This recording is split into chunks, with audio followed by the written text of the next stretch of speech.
You ever feel like the ground beneath Detroit is trembling? But it's not from a roaring crowd or a game-winning touchdown. It's that pit in your stomach, the kind born from uncertainty and fear. That moment when loyalty demands silence, but your heart wants to scream because you see the unthinkable unfolding right before your eyes. What happens when hope, pure, raw, electric hope collides head-on with the harsh reality of another setback? If you're breathing Detroit Lions, this one hits deep, and you know it's not just another injury report. So if you've got that fire burning inside, whether it's rage, hope, or blind faith, let me hear you in the comments like the city's heartbeat depends on it. Because today, Detroit's battle line has shifted in a way that could reshape everything. Behind closed doors in Allen Park, whispers have erupted into tense conversations. Coaches exchanging glances that don't lie. Executives holding their breath like the fate of the franchise itself was slipping through gloved fingers. This isn't just an injury, it's a fracture, a wrench thrown into the engine just as the season's promise was beginning to catch fire. It's the kind of news that makes Lions fans' hearts pound with a bitter mix of dread and defiance. And it centers around one name, Miles Frasier, the rookie offensive guard who was supposed to be a cornerstone of Detroit's rebuilt offensive line.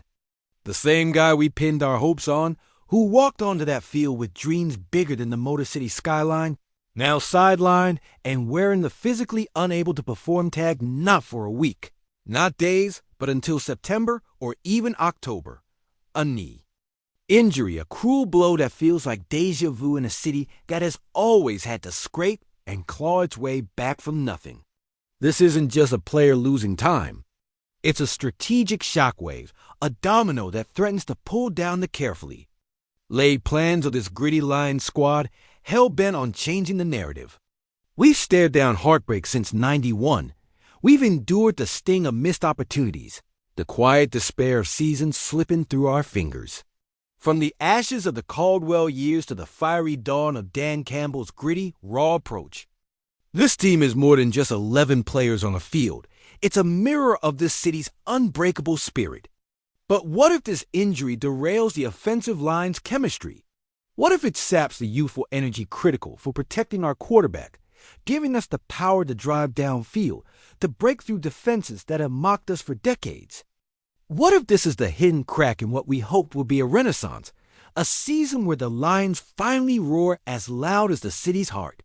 And yet, what if this setback stokes a fire nobody expected, a motivation, a grit forged in adversity, that turns Detroit into an unyielding fortress?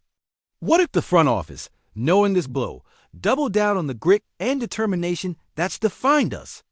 What if this injury is the crucible that forges the Lions into something more fierce, more relentless than ever before?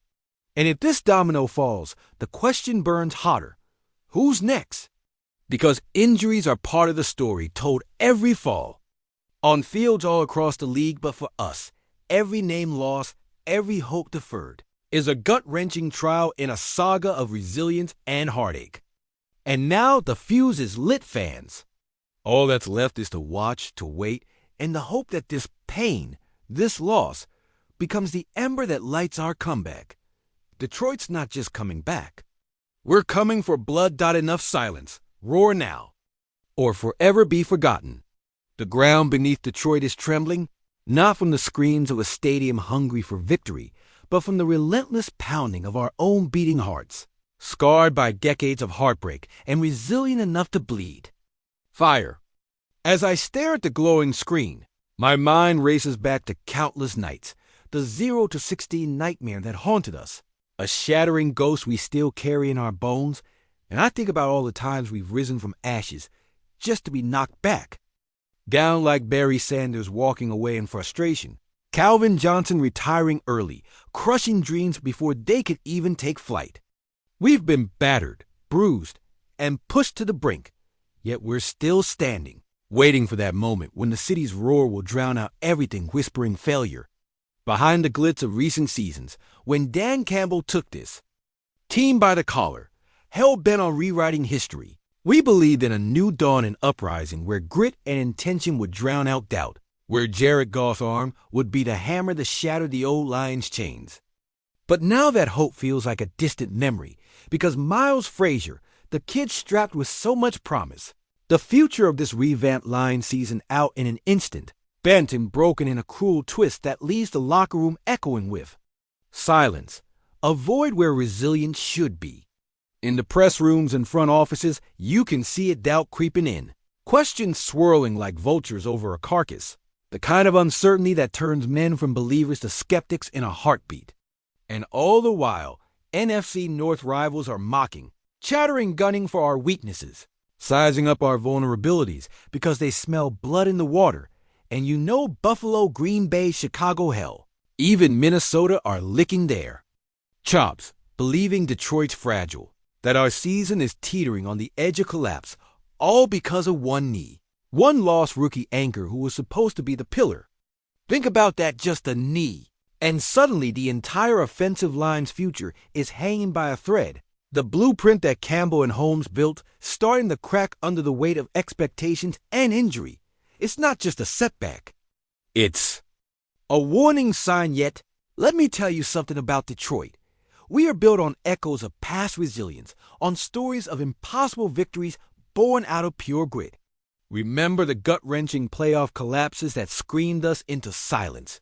The times we've been counted out and then roared back each comeback like a clenched fist in the face of despair. When Jim Caldwell was fired, fans dared to hope anew only to be cruelly betrayed again. Yet here we are, still fighting, still dreaming of that elusive victory, still burning with the desire to prove the world wrong, to wipe away the tears and make history as the team that refused to quit. But now, as I watch that knee bend in slow motion, my mind flashes to what could be. What if this loss, this crushing blow, ignites an even fiercer fire? Could Miles Frasier's injury serve as the spark that turns Detroit from the wounded underdog into the unbreakable beast we've always known we could become? Or does it spell disaster, severing the fragile momentum that's been building, sending us spiraling into chaos, shattering the hope of a season defined by resilience and comeback? Time is running out, and the clock whispers a brutal truth, one wrong move, one injury too many, and everything we fought for might slip through our fingers. The question isn't if we'll fall. It's how we'll rise from this, whether the city's soul will be stitched back together or forever haunted by what could have been. And as I stand here, heart pounding, I can't help but wonder, when the dust settles, will Detroit find a way to turn this pain into purpose? Or is this just the beginning of an even darker chapter in our storm-battered story?